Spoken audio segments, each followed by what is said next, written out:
Good afternoon. My name is Teresa Moses and I report for Gatmatch News. Can I meet you, please? My name is Joshua Olufemi, founder of Dataphyte, an organization that deals with data journalism and uses data analytics and data collection to service the demand and supply side of governance and businesses. Okay. I like talking about the challenges. What are your challenges? As an organization, you mean? Yes, Okay. as an organization, as a person.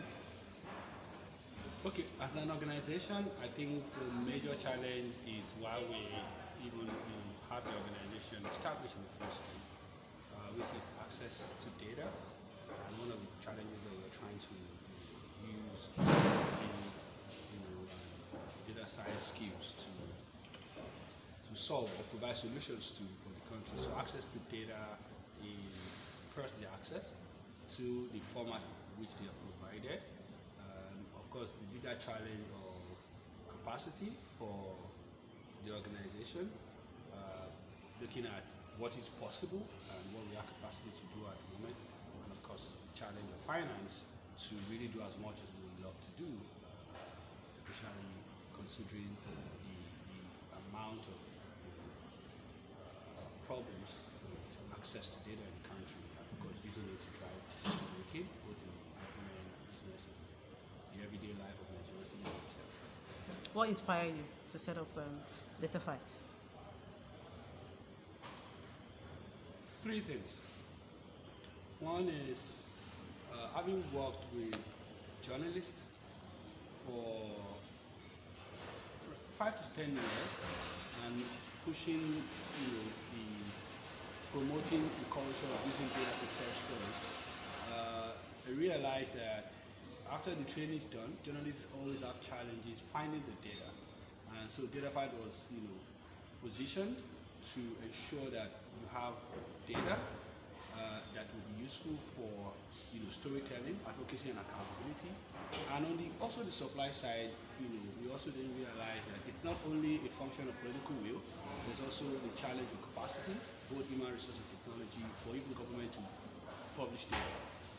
So that was another reason why we thought it's best we support both sides of the divide. So support the supply side, which is government, to publish more data, and then support the demand side of the media, researchers, civil society, development practitioners, and corporate sector, who then need to use this data to drive their own decisions and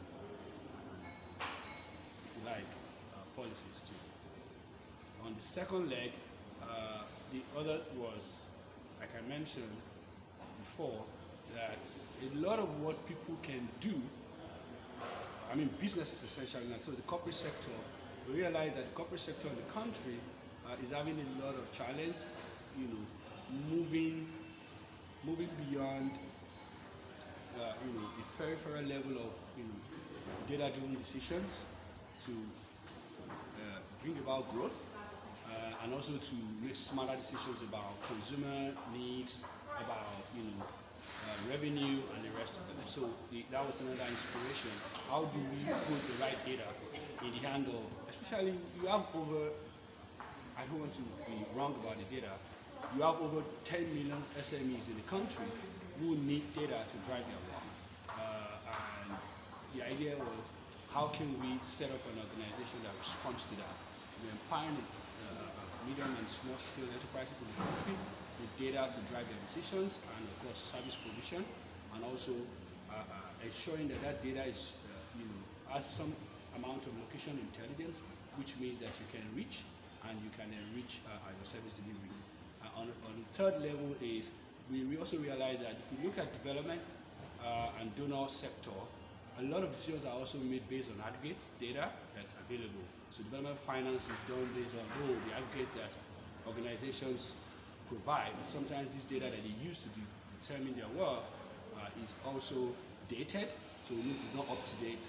And a lot of money is then pumped into an issue or a problem with data that is not up to date, right? So we then also position ourselves on that layer that how do we ensure that what is driving development finance and doing philanthropy is data that is timely, that is granular, and that is, that has undergone a lot of manipulations to bring insight and intelligence as a whole. So pretty much those are the three drivers for establishing Dataphyte, and that's what we've been trying to do in the last 16 months. Okay. In the issue of violence against women and girls in Nigeria, it's a known fact that data is a serious issue because a lot of victims, a lot of survivors, a lot of victims won't want to report those cases in that place. You can't get accurate facts. So don't you think that has affected the rate of gender violence cases in the country? I think it's an absolute yes, or a resounding yes if you ask me. At every point in time, you need data to drive your next decision. As simple as what time do you need to get there?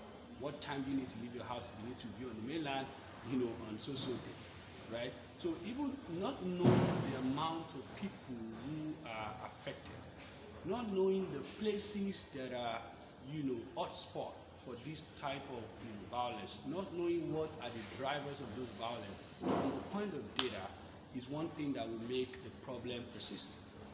And so the need for data about who, where, when, why, and how this violence against girls and women are done, it's an important data that needs to be collected. But beyond collection, which then helps, is then using it to drive advocacy, information, education, and of course, decision making by policymakers and by other people who are stakeholders within the whole sector. The first question I would like to ask to provide context is, can the Lagos State Commissioner of Police tell me the number of girls that are being raped or reported cases of rape in 5 minutes from now? It's not that easy for him. The funny part is that data is collected daily across all the police stations in Lagos State. But do they get to the hand of policymakers on the go, real time? Those are the challenges of, that make this situation or these incidents continue and persist. Because if you don't have it right in your hands, another way is then also the challenge of how do survivors, mitigate or solve these problems, right? If I'm a victim and I can anonymously provide basic information that can help other people, not become a victim, right? I'm probably just doing what is referred to as user-generated content or user-generated intelligence.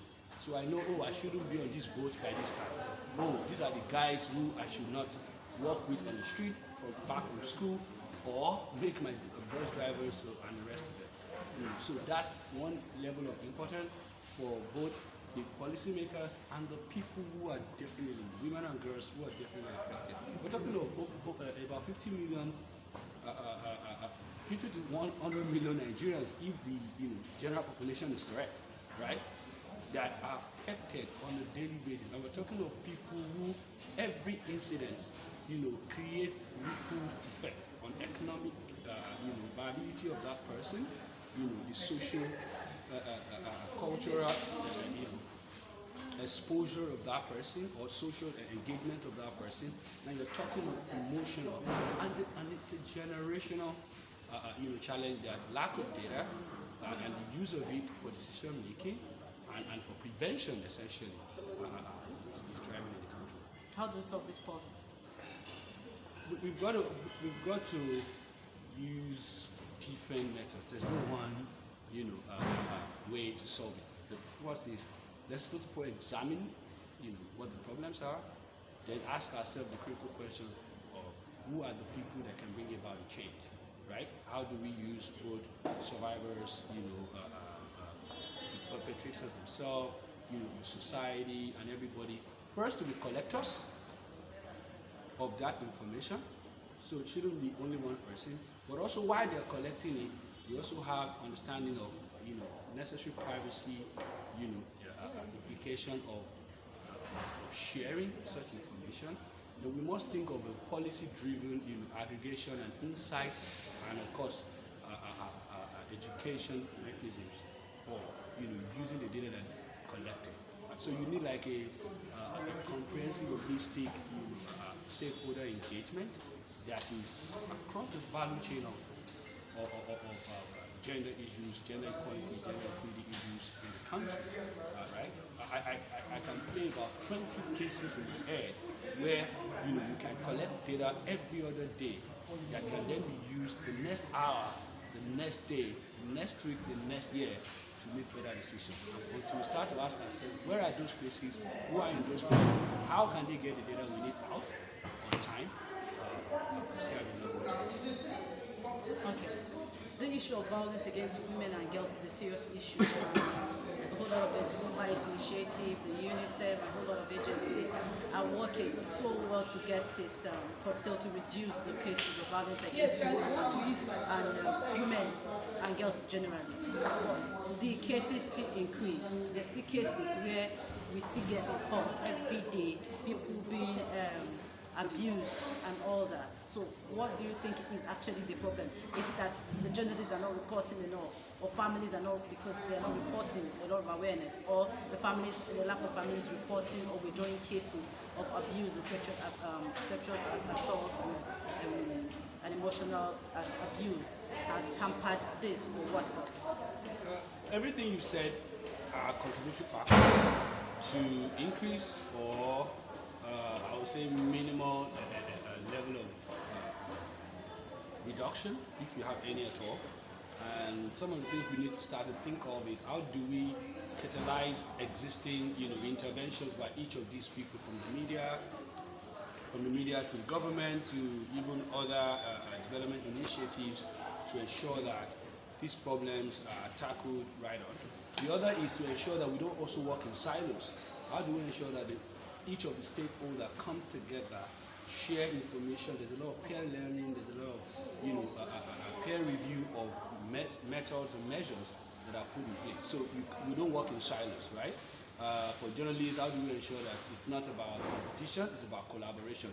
How do we get unions like the female journalists union, I think it's FIJ, the NUJ, how do we get them as a union to begin to curate the data and then use it to drive storytelling? How do we get that data transferred or matched with the one the government is collecting to then come together for a dialogue, a stakeholder engagement? How do we also get those that are supporting these initiatives from the development side to begin to uptake this data and use it for advocacy, for education, and for other forms of funding and finance, which is another issue that I think is making this right. So as much money that is spent on accountability, globally, right? I think aside from the Spotlight Initiative, finance, which is more or less the largest finance to gender issue in the world at the moment, you will realize that we pay attention to other accountability issues. As if violence against women and girls are not accountability issues. We talk a lot about gender equality, but how much are we financing, interventions and initiatives to drive them? How much are we going down, to grassroots communities to ensure that they have all the resources to participate and be included?